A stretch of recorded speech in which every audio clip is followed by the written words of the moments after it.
নমস্কাৰ এই মুহূৰ্তত দিবলৈ লৈছো আজিৰ সন্ধিয়াৰ বহুকেইটা গুৰুত্বপূৰ্ণ খবৰ। আজি হৈছে 16 আগষ্ট আৰু এই ধৰণৰ খবৰসমূহ নিতৌ চাবৰ বাবে চেনেলটো সাবস্ক্ৰাইব কৰি ভিডিঅ'টোত এটাকৈ লাইক কৰি দিব। তেন্তে আহক দৰ্শকসকল সন্ধিয়াৰ খবৰকেইটা আৰম্ভ কৰোঁ। আজিৰ সন্ধিয়াৰ প্ৰথমটো খবৰ হৈছে আজি ঘোষণা হ'ব পাৰে অসমৰ 5টা সমষ্টিৰ উপনিৰ্বাচনৰ দিন। কেতিয়া অনুষ্ঠিত হ'ব অসমৰ 5 সমষ্টিৰ উপনিৰ্বাচন? আমি এই মুহূৰ্তত জনাই আছো অসমৰ বঙাইগাঁও, চামগুৰি, ধলাই, বিহালী, চিদুলিত হ'ব পাৰে উপনিৰ্বাচন। আজি কেইবাখনো ৰাজ্যত ঘোষণা হ'ব পাৰে বিধানসভা নিৰ্বাচন।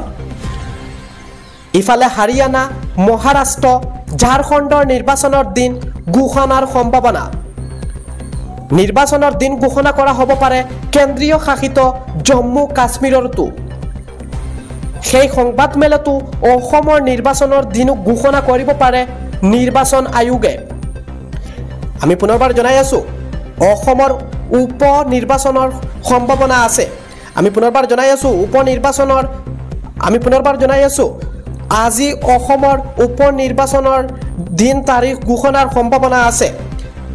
5টা সমষ্টিত উপনিৰ্বাচনৰ সম্ভাৱনা। আগবাঢ়িছো সন্ধিয়াৰ পৰৱৰ্তী খবৰটোলৈ। স্বাধীনতা দিৱসৰ দিনটোত সংস্থাপন কৰা বোমাক লৈ অব্যাহত চাঞ্চল্য। উৰে নিশা ভিন্ন প্ৰান্তত বোমাৰ সন্ধানত অভিযান, আৰক্ষীৰ নিশ্চিত তালাচী।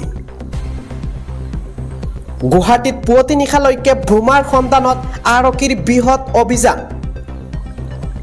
গুৱাহাটী মহানগৰীৰ লাষ্ট গেটত এক্সকেভেটৰেৰে মাটি খান্দি বোমা বিচাৰিলে আৰক্ষীয়ে।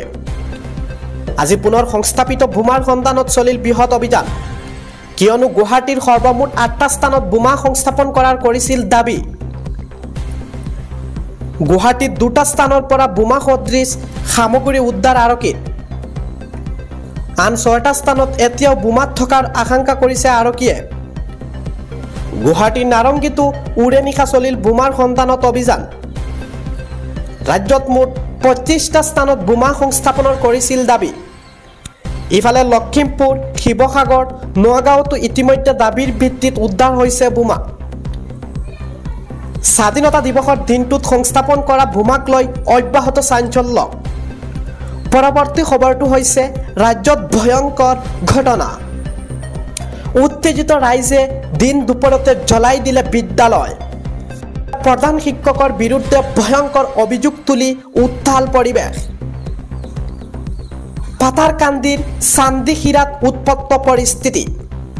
ৰাইজে জ্বলাই দিলে ঈশ্বৰচন্দ্ৰ বিদ্যাসাগৰ বিদ্যা নিকেতন। প্ৰধান শিক্ষকৰ বিৰুদ্ধে ছাত্ৰীক নিৰ্যাতনৰ অভিযোগ ৰাইজৰ। বিদ্যালয়খনৰ প্ৰধান শিক্ষক তথা স্বত্বাধিকাৰী আছিল জাহিৰ উদ্দিন। 7ম শ্ৰেণীৰ এগৰাকী ছাত্ৰীক মানসিক নিৰ্যাতন চলাইছিল জাহিৰ উদ্দিন প্ৰধান শিক্ষকে। আৰু ছাত্ৰীগৰাকীৰ অভিভাৱকে টকাৰো প্ৰলোভন দিছিল জাহিৰ উদ্দিনে। ঘটনা পোহৰলৈ অহাৰ পিছত উত্তপ্ত হৈ পৰিছে পৰিস্থিতি। কোনো কাৰণ নোহোৱাকৈ বিদ্যালয়খন বন্ধ ৰাখিছিল জাহিৰ উদ্দিনে। তাৰ পিছতেই উত্তেজিত হৈ পৰে অভিভাৱক আৰু ৰাইজসকল। বিদ্যালয়ত অগ্নিসংযোগৰ লগতে পথ অৱৰোধ উত্তেজিত ৰাইজৰ। ঘটনাৰ পিছত উপস্থিত হয় কৰিমগঞ্জ আৰক্ষীৰ শীৰ্ষ বিষয়াৰ দল। আজিৰ সন্ধিয়াৰ পৰৱৰ্তী খবৰটো হৈছে অসম আৰক্ষীৰ 4 জোৱানক চাকৰিৰ পৰা নিলম্বন। সুৰাপান কৰি ৰাজপথত গুণ্ডাগিৰি কৰাৰ অভিযোগ। কৰ্তব্যৰত ট্ৰেফিক আৰক্ষীৰ সৈতে গুণ্ডাগিৰি কৰাৰ অভিযোগ। অনুশাসন ভংগৰ অপৰাধত 4 জোৱানক নিলম্বন কৰা হৈছে। তৃতীয় অসম আৰক্ষী বাহিনীৰ জোৱান আছিল 4গৰাকী। নিলম্বিত অনুপম গগৈ। আমি এই মুহূৰ্তত জনাই আছো যিসকল আৰক্ষী নিলম্বন কৰা হৈছে নাম হৈছে অনুপম গগৈ, হৰিপ্ৰসাদ কুৰ্মী, কল্যাণজ্যোতি ডাঙৰীয়া। লগতে তাৎক্ষণিকভাৱে নিলম্বন কৰা হৈছে কৃষ্ণ বসুমতাৰীকো।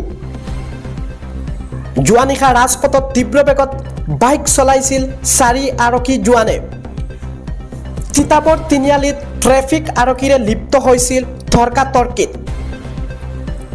জৰিমনা বিহুবলৈ লওঁতেই ট্ৰেফিক আৰক্ষীক ধমক প্ৰদান কৰিছিল জোৱান কেইজনে যোৱা 13 আগষ্টৰ নিশা তিতাবৰ তিনিআলিত সংঘটিত হৈছিল এই ঘটনা বাধা দিবলৈ যোৱা আসুৰ নেতাকো প্ৰহাৰ কৰাৰ অভিযোগ মহকুমা প্ৰশাসনক খবৰ দিয়াত ঘটনাস্থলীত উপস্থিত হৈছিল কাৰ্যবাহী দণ্ডাধীশ আৰু দণ্ডাধীশ উপস্থিত হোৱাৰ আন্ধাৰৰ সুযোগ লৈ পলায়ন কৰিছিল দুজন জোৱানে আন দুজন জোৱানক নিশাই আটক কৰিছে প্ৰশাসনে আসুৰ নেতাগৰাকীৰ প্ৰহাৰৰ পিছত তীব্ৰ প্ৰক্ৰিয়া দল সংগঠনৰ 4 খুৰামুক্ত জোৱানক শাস্তিৰ দাবীত স্মাৰক পত্ৰ প্ৰদান কৰিছিল আসুৱে 48 ঘণ্টাৰ ভিতৰত নিলম্বনৰ দাবী তুলিছিল আৰক্ষী প্ৰশাসনক আজিৰ সন্ধিয়াৰ পৰৱৰ্তী খবৰটো হৈছে 24 ঘণ্টাৰ বাবে বন্ধত থাকিব দেশৰ চিকিৎসা সেৱা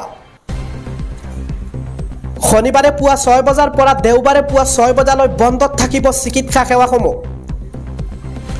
দেশজুৰি প্ৰতিবাদী কাৰ্যসূচী ঘোষণা ইণ্ডিয়ান মেডিকেল এছ'চিয়েশ্যন